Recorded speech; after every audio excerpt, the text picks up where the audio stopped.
Quran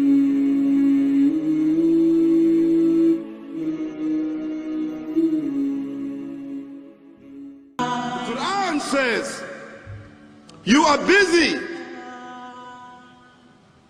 piling up, calculating, developing your careers, your money, your occupation, your wealth until you visit the graves. Think about it. When was the last time that you went to a funeral? Was it your mother? Was it your father? Was it your grandfather? Was it your uncle? Was it your cousin? Was it your friend? Was it your wife? Was it your husband? The last time that you visited the grave, when you went to a funeral and you saw that person whom you loved that was laughing, crying, live, boasting, wealthy, educated, denying, arrogant, whatever they were. What was the demeanor of the people when you walked in that funeral home? When that person was stretched out in their last suit? What was the demeanor? Were the people cracking jokes? Were they dancing? Were they clapping and singing songs? No. Silence. Melancholy. Trauma. Why? Because every person that walked in that room, seeing that person stretched out, the first thing they thought about was not the person. The first thing they thought about was that one day this will be me. So Allah said, Alhaakumut takathur. All of us, all of you are engaged in running your mouths, doing your business, multiplying, buying houses, cars, business, whatever you're doing. And when you're told about God, religion, life, morality, you're saying, look, I ain't got no time for that. I ain't got no time for that. I don't want to hear that. I don't even believe in God. Matter of fact, I don't even know if I'm going to die, and if I do, maybe I'm coming back again. As a matter of fact, science is so sophisticated that I think really that they're on the verge of being able to solve the whole thing of death soon. We ain't got to die. If we got enough money, we don't even have to die. See how arrogant people can be until they visit the funeral house. And then after you go to the funeral house, if you got the guts, if you're able to do so, you go to the grave. And now this is another scenario.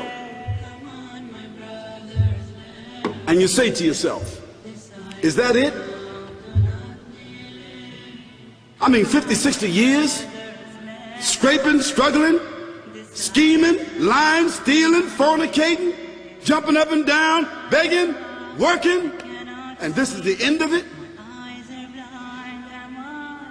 I mean, is this what's going to happen to me? Are they going to be dropping me into a hole in the ground? A hole in the ground, the same hole that a cat digs after it defecates. Just a little deeper.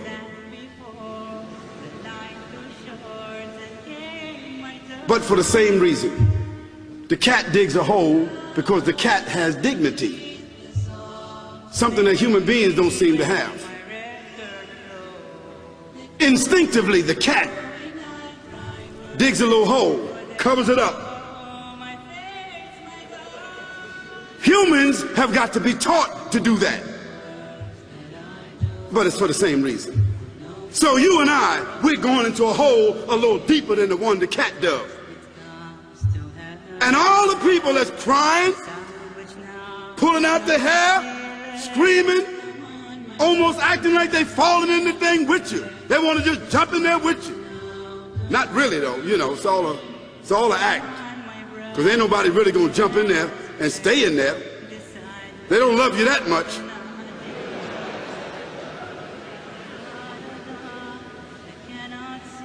And then after all the shoveling, get done, and they fill it up, and the box, you can't even see the box no more, the coffin that cost $5,000.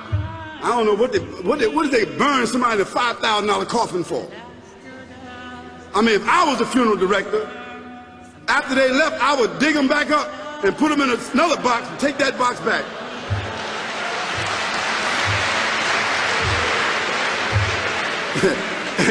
and honestly, I'm telling you, that's what they do. Yeah.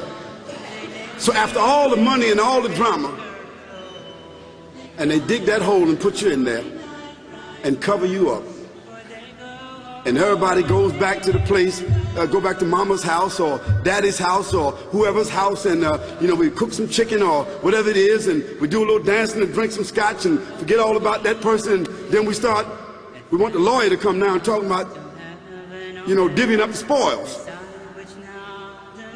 So if that woman who died had a husband, somebody else gonna marry him, you know that. And that man who died, you know that woman, in about 6 months or a year of grieving or whatever it is, she gonna come to understand that she needs somebody else to be with, so she gonna marry somebody. So that means if his suits are still in the closet and he can fit them, who gonna wear them? So it really means that after all this time, and the people walk away from that grave, it's over. What about that person in the grave? What's happening? Because you know and I know that death is almost like sleeping. Death is like sleeping. Your body is gone. Your body is dead. Your spirit is gone, but your consciousness is there. You and I are going to know when the people put us in that box and put us in the grave. We are going to know. Your spirit is gone. You can't shout. You can't call out. You can't say, don't leave me here. But you're going to be hearing and you're going to be seeing, because that's a different kind of consciousness. But you can't move. And in that grave, this is when the real trauma is going to begin. Because there's a reason for humans to go inside the grave. If the Creator wanted to, He could have caused us to live and then disappear into the atmosphere. But He didn't. He caused us to go into another womb called the tomb. You started out in the womb of your mother, and you wind up in the womb of the earth called the tomb. From the womb to the tomb. This is the whole trip. And this is what you have to think about. That grave is going to be a place of drama and trauma. A place where you're going to be questioned before you're resurrected. What happens in the winter? All the leaves fall off the trees and the earth goes dead. And what happens in the springtime? The water comes, generates the earth again, germinates all over again, new grass, new leaves, new flowers, new fruits. So Allah says, and a sign for them is the dead earth.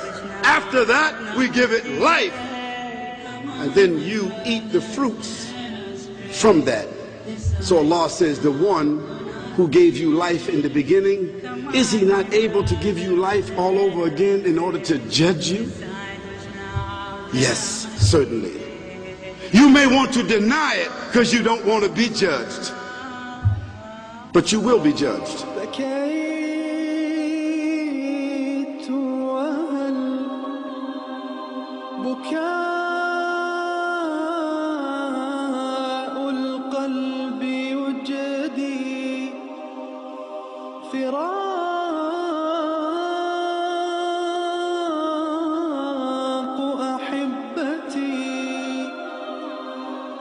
فراق